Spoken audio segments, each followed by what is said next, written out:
दंगा पीड़ित राहत कमेटी की तरफ से बुलाई गई।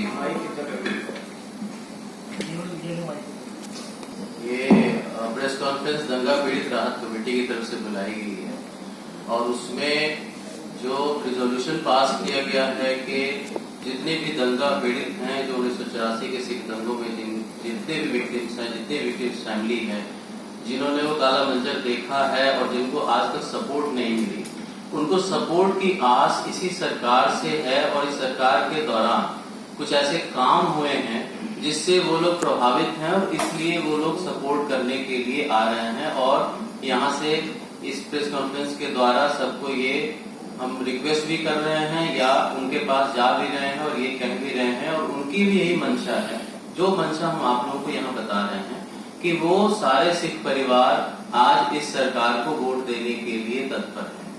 इसके 2-3 कारण हैं। एक तो भोगल साहब ने आपको बताया, दूसरा ये है कि जितने भी केसेस हैं दिल्ली के बारे में, जैसे अभी हमारे पत्रकार मित्र ने बोला कि दिल्ली में ये दंगा हुआ, नहीं, ये दंगा जहां जहां सिख परिवार थे वहां वहां हुआ।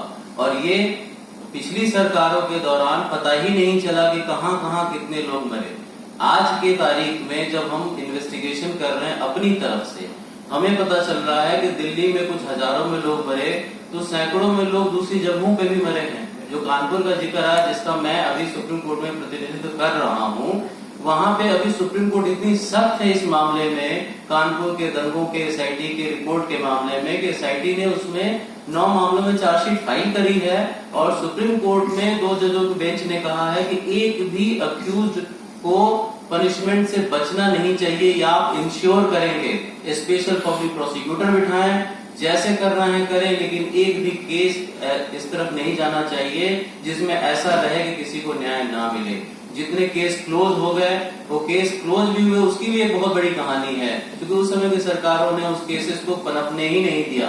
जबकि गवाह हैं, वो कह रहे हैं हमारे परिवार के लोग मरे हैं, लेकिन उसके बावजूद वहां पे उनके केसेस प्रूफ नहीं हो रहे। कोई वहां पे कहने के लिए राजी नहीं है कि हाँ जी मैंने देखा या मैंने देखा। ये परेशानी है, ये प्रैक्टिकल परेशानी है। लेकिन इसके बावजूद आज माननीय सर्वोच्च न्यायालय ने कानपुर सिख दंगों में अभी भी वो मैटर पेंडिंग है और आप अगर उसके बारे में अगर वो करेंगे, रिसर्च करेंगे, तो आपको पता चलेगा इस सरकार से क्या सपोर्ट मिला है उस केसेस में। नहीं तो 34 साल पुराने केस में अगर 20 मामलों में अगर तहकीकात शुरू होती है, ये बहुत बड़ी उपलब्धि है।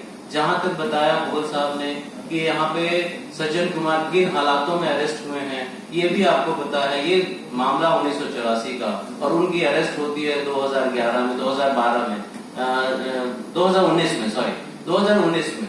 तो आप समझिए 35 साल बाद कोई एक्यूज अरेस्ट हो रहा है। आखिर कैसे हो रहा है? बिना राजनीतिक मंशा के, बिना राजनीतिक इच्छा शक्ति के कोई कुछ नहीं कर सकता। आज भी जगदीश टाइटलर के बारे में सब लोगों को पता है कि जगदीश टाइटलर के बारे में सबको पता है कि वो इनमें लिप्त थे। आज भी वो कांग्रेस की विभिन्न पदों पे आज भी आसीन हो रहे हैं और किसी की इतनी हिम्मत नहीं है कि उनका कोई विरोध कर सके। सिख दंगा पीड़ित जितने भी हैं वो आशा करते हैं कि उनको भी जेल जाना चाहिए। हम इसके लिए प्रयास कर रहे हैं कि उसमें जाएं। कहने का मतलब ये है, आज कमलनाथ के बारे में भी उन्होंने जो गुरुद्वारा बंगला साहब में 2 बंदों की मौत हुई थी, उसमें वो गुनहगार हैं। गुरुद्वारा रकाबगंज में उसमें 2 बंदों की मौत हुई थी, उसमें वो गुनहगार है। उनके केस में केस है, एसआईटी के पास वो केस पेंडिंग है, उसको भी प्रोसीड कर रहे हैं।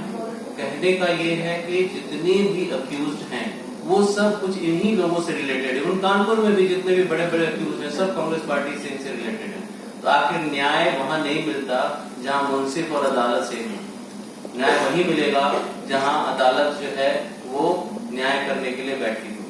तो आज इस सरकार में उनको शायद थोड़ी सुरक्षा है, इस कारण से ये प्रतिबद्धता उन्होंने जाहिर करी है।